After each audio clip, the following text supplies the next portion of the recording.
Okay guys, welcome back sa aking channel. Ayan, matagal-tagal na rin tayong hindi nakakagawa ng video kaya nagpapasalamat ako sa aking mga subscriber na patuloy na sumusuporta. Ayan, at sa bago lang napadpad sa channel ko, please subscribe. Ayan, para updated kayo sa video na mga i-upload ko. Ayan, sisipagan na natin gumawa ng video. Ayan, ang ating video for today. Gawa natin ang video yung mechanical keyboard na ginagamit ko. 3 taon ko na siyang ginagamit. Ayan, tingnan natin kung gumagana pa ba siya o bumigay na. Ayan, simulan na natin yung ating video. Pasok, Jotaro!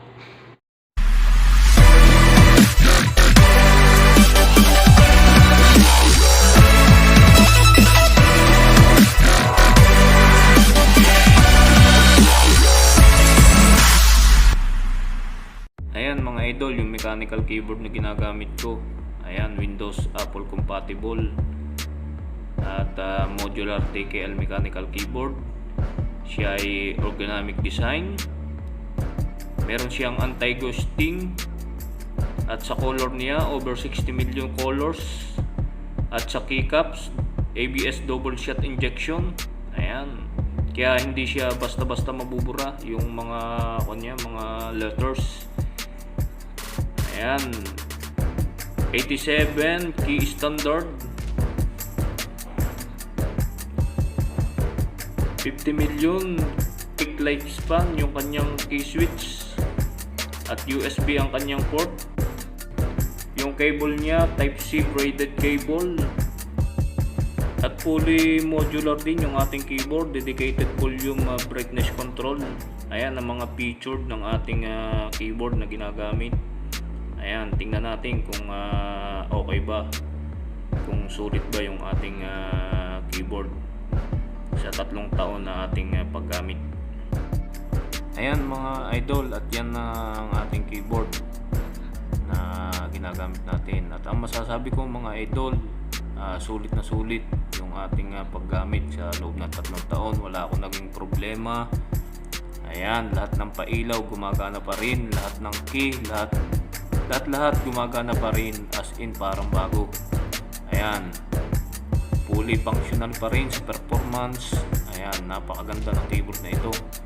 Ayan, kaya nire-recommended ko ito sa inyo. Ayan, kitang-kita naman ninyo guys, wala akong naging problema sa keyboard na ito.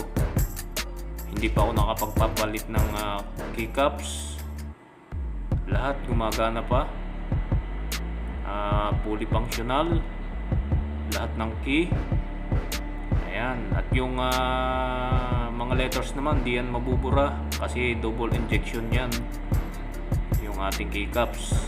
Ayan, at para naman sa mga gumagamit pa rin ng mga yung mga gumagamit pa rin ng mga ordinary keyboard. Ayan, tingnan ninyo guys kung gaano kadami na keyboard ang nagamit ko. Ayan, kaya yung paggamit ko ng mechanical keyboard, sulit na sulit, malaki ang nasave ko. Ayan, tingnan nyo guys kung gaano kadaming keyboard ang naubos ko, nasira. Yung mga ordinary keyboards, hindi ko na babanggitin yung mga brand nila, pero ang price niya nagre-range ng 4 to 500 ang isa niyang keyboard na yan, na mga nasira ko. Ayan, kung hindi ako nagkakamali, yung keyboard na ginagamit natin, yung mechanical keyboard na ginagamit natin, palagay ko mga 2000 plus. Ayan, 2000 PHP. Ayan, pero tingnan naman ninyo yung mga keyboard na naubos ko. Sa dami niyan. Ayan, mas malaki yung na-save ko nung gumamit ako ng mechanical keyboard. Yung mga gumagamit pa ng ordinary keyboard, ang advice ko sa inyo, gumamit na kayo ng mechanical keyboard. Ayan, at sa mga nagtatanong kung anong brand yung ating mechanical keyboard, ayan, nandyan po sa description below yung ating link kung anong mechanical keyboard itong ating ginagamit. Kitang-kita nyo mga idol, yung mga pailaw halos lahat as in gumagana pa yung ating mga pailaw. Yung mga hindi pa ako nakakapagpalit kahit kailan ng switch, lahat siya gumagana pa, as in parang bago pa rin. Ayan, sige sige, sana nagustuhan nyo guys yung aking video. Ayan, paki-like and subscribe sa mga bago lang napadpad. Ayan, sana tuloy-tuloy na yung paggawa natin ng mga video. Sana patuloy na sumuporta sa akin channel. Ayan, salamat sa